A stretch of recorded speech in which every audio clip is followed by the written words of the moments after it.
کیا حکومت آج اہم آئینی ترامیم ایوان میں پیش کرے گی؟ کیا حکومت نے نمبرز پورے کر لیے؟ شہر اقتدار میں افواہوں اور چھ مگویوں کا بازار گرم۔ آئینی ترامیم کے حوالے سے حکومتی ارکان کے متضاد بیانات اور دعوے کہ حکومت آئینی ترامیم لا رہی ہے۔ وزیر قانون سے صحافی کا سوال، اعظم نذیر تارڑ نے نفی میں سر ہلا دیا۔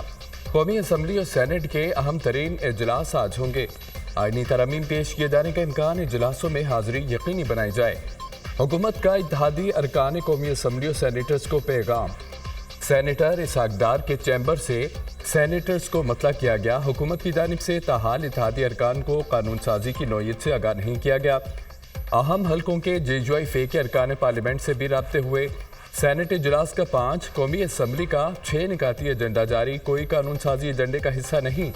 نمبر گیم پوری ہونے پر سپلیمنٹری ایجنڈے کے طور پر آئینی ترامیم بل ایوان میں پیش کیا جا سکتا ہے۔ پارلیمانی ذرائع۔ چیف جسٹس کی مدت ملازمت میں توسیع کا فیصلہ کسی ایک فرد کا نہیں ہو سکتا۔ ججز سے متعلق ترامیم جیسے معاملے پر اتفاق رائے کسی بھی پارلیمنٹ کے لیے چیلنج ہوتا ہے۔ آئینی ترامیم کی صورت صرف باتیں ہو رہی ہیں۔ عدلیہ میں تعیناتی کا جو عمل ہے وہ of the judiciary for the judiciary by the judiciary ہے۔ اس عمل میں تبدیلی لانا بہت ضروری ہے۔ مولانا کمیٹی میں شریک ہیں، تجاویز دے رہے ہیں۔ تحریک انصاف اور دیگر اپوزیشن جماعتیں بھی کمیٹی میں شامل ہیں۔ دیکھنا یہ ہے کہ فیصلہ کیا کرتے ہیں، کوئی آئینی ترامیم کرنی ہے یا نہیں۔ چاہتے ہیں کہ میثاق جمہوریت کو پھر سے تقویت دیں۔ مثبت طریقے کے ساتھ مثبت سیاست کرنا چاہتا ہوں۔ پیپلز پارٹی خیبر پختونخوا میں گورنر راج کے حق میں نہیں۔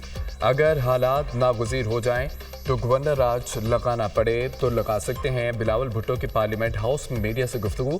گنڈاپور افغانستان جا کر مذاکرات کی بات کر رہے ہیں۔ صحافی کا سوال، گنڈاپور افغانستان جائیں، افغانستان انہیں رکھ لیں؟ بلاول بھٹو کا جواب۔ مولانا فضل الرحمان کا آئینی اصلاحات کے لیے مشروط آمادگی کا اندیا۔ کیا JUI آئینی ترامیم یا عدلیہ کے حوالے سے ووٹ کرے گی؟ صحافی کا سوال، اصلاحات کے حوالے سے ہماری تجاویز کے مطابق کوئی چیز آئی تو غور کریں گے۔ مولانا فضل الرحمان کا جواب، JUI سربراہ نے الیمین گنڈاپور کے افغانستان سے بات چیت کے بیان کو جذباتی قرار دے دیا۔ خیبر پختونخوا میں گورنر راج کی باتیں ہو رہی ہیں، کیا ایسے حالات ہیں؟ صحافی کا سوال، خیبر پختونخوا میں گورنر راج لگانے کے حالات نہیں ہیں، تاہم خیبر پختونخوا میں امن و امان کے حالات بھی اچھے نہیں ہیں۔ مولانا کا جواب۔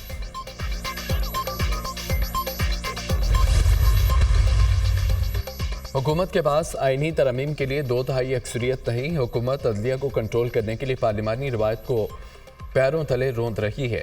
حکومت تاریخ کی بدترین آئینی ترامیم کرنے جا رہی ہے۔ حکومت اپنے اتحادیوں سے بھی ترامیم کا مسودہ چھپا رہی ہے۔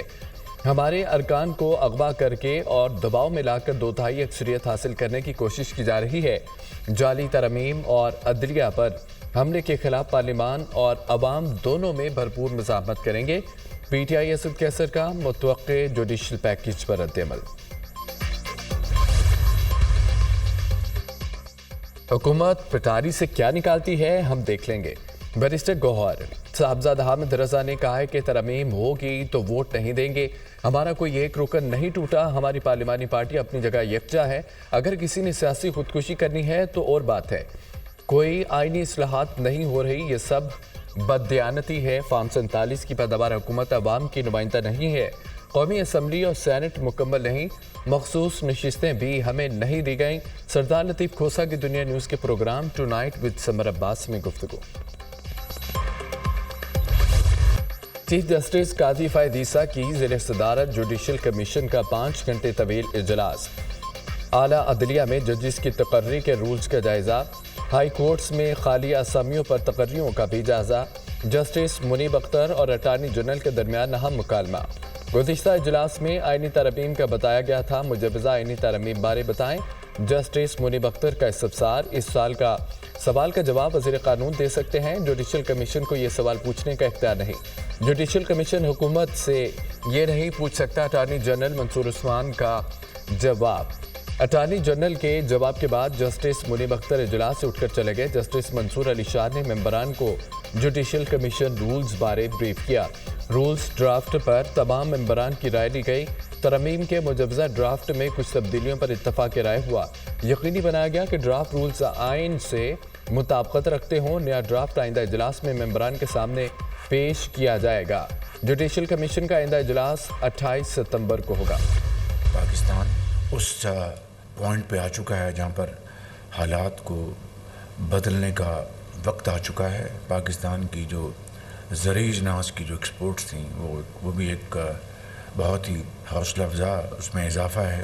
ہمارا جو پالیسی ریٹ ہے وہ 200 پوائنٹ سے الحمدللہ اس میں کمی آئی۔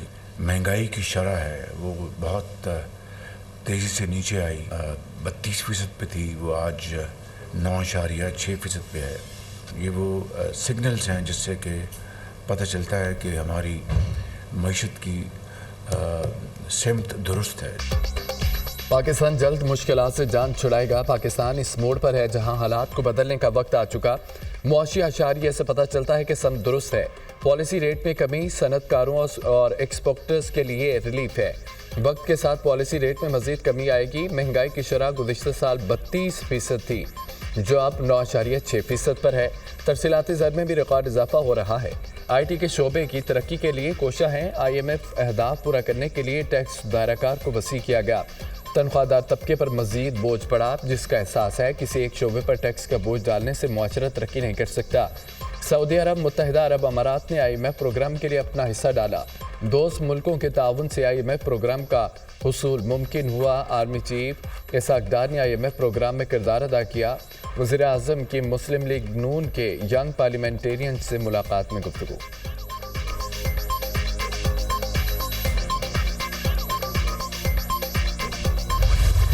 قوم کی قربانیوں سے حل کیا گیا امن ہر قیمت پر برقرار رکھا جائے گا۔ ہمارے شہداء کی قربانیاں ہمارے عزم کو مضبوط کرتی ہیں۔ پاک فوج، خیبر پختونخوا پولیس اور دیگر قانون نافذ کرنے والے اداروں کو ہر ممکن تعاون فراہم کرتی رہے گی۔ علاقے میں امن کو برقرار رکھنے میں قومی آبادی کا مثبت کردار ضروری ہے۔ Army chief general Syed Asim Munir کا اور قضائی کا دورہ۔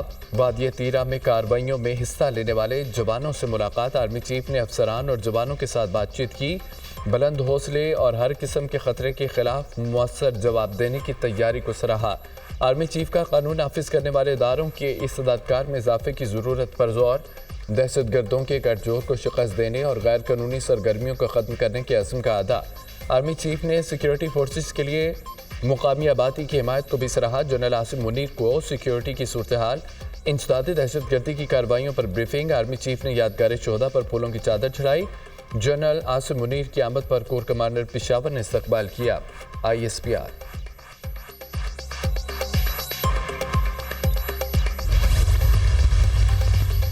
حکومت اور ریاستی اداروں کے خلاف بغاوت پر اکسانے کا الزام۔ بانی PTI کے خلاف مقدمہ درج۔ بانی PTI کے ایکس اکاؤنٹ سے دھمکیاں میز پوسٹ پر تحقیقات کا آغاز۔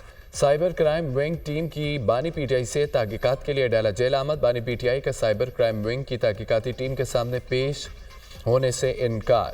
وکلاء کی موجودگی میں ہی کسی تفتیش میں شامل ہوں گا۔ بانی PTI کا جواب۔ 4 رکنی ٹیم ڈیالہ جیل میں 1.25 گھنٹے سے زائد موجود رہی۔ انکار کے بعد واپس لوٹ گئی۔ 4 رکنی تفتیشی ٹیم آج پھر بانی PTI سے تفتیش کے لیے ڈیالہ جیل آئے گی۔ انتہائی متنازع پوسٹ بانی PTI کے آفیشیل ایکس اکاؤنٹ سے شیئر کی گئی تھی۔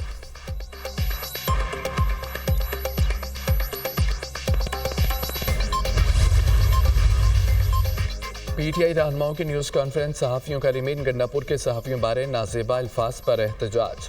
تحریک انصاف کی پریس کانفرنس کا بائیکاٹ کر دیا۔ صحافیوں نے بانی PTI رہنماؤں کے سامنے سے مائک اٹھا کر نیچے رکھ لیے۔ صحافیوں بارے جو بھی بات ہوئی غلط ہوئی۔ علیمین گنڈاپور کا صحافیوں بارے بیان ہماری پارٹی کا موقف نہیں۔ بانی PTI نے کہا کہ علیمین گنڈاپور کو صحافیوں بارے ایسی بات نہیں کرنی چاہیے تھی۔ بیرسٹر گوہر نے بھی علی امین گنڈاپور کے بیان کی مذمت کی۔ سلمان اکرم راجہ۔ اسلام آباد ہائی کورٹ نے PTI جلسے پر گرفتار رہنماؤں کا جسمانی ریمانڈ کالعدم قرار دے دیا۔ چیف جسٹس عامر فاروق اور جسٹس سمن رفعت امتیاز پر مشتمل ڈویژن بینچ نے فیصلہ سنا دیا۔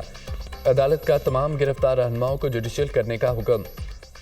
پارلیمنٹ تمام اداروں کی ماں ہے۔ ملک کے حالات دیکھیں۔ پارلیمنٹ کے اندر گھس کر ممبران کو گرفتار کر لیا۔ کسی ادارے کا وقار باقی نہیں رہنے دینا۔ کر کیا رہے ہیں چیف جسٹس عامر فاروق؟ دوران سماعت پراسیکیوٹر جنرل کے FIR پڑھنے پر چیف جسٹس کے دلچسپ ریمارکس۔ کہا کہ یہ اسلام آباد پولیس ہے یا رضیہ ہے جو گنڈوں میں پھنس گئی۔ کریڈٹ دینا ہوگا کہ بڑے عرصے بعد اچھی کامیڈی دیکھنے کو ملی. کامیڈی آپ نے پڑھ لی ہے, اب ان سے کیا برآمد کرنا ہے؟ چیف جسٹس کا استفسار. پراسیکیوٹر جنرل اسلام آباد نے کہا ہے کہ شیخ شاہین نے ڈنڈا اور شیر افضل مروت سے پستول برآمد ہوا ہے. چیف جسٹس عامر فاروق کے بے ساختہ ہنسی نکل آئی, کمرہ عدالت میں کہہ کے